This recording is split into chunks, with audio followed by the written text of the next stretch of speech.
बदबख्त बेटे ने मां को शदीद जख्मी कर दिया। मुश्ताक कॉलोनी कसूर में बदबख्त निखट्टू बेटे ने जायदाद में हिस्सा न देने पर छुरी के वार करके बाप को हलाक और मां को शदीद जख्मी कर दिया।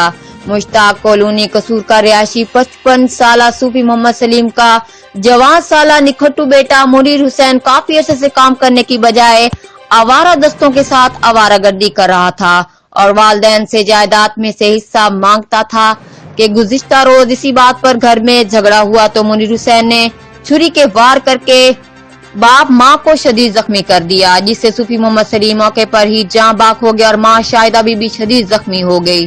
ताहम मुलजिम मौका से फरार हो गया। जख्मी शाहिदा बीबी को तशवीशनाक हालत में डिस्ट्रिक्ट कसूर अस्पताल में इब्तदाई तिब्बी इमदाद के बाद लाहौर जनरल अस्पताल रेफर कर दिया गया है। पुलिस ने मुकदमा दर्ज करके मुलजिम मुनीर हुसैन को गिरफ्तार कर लिया। Report Qasim Ashraf Dogar, bureau chief, Geo express news, कसूर।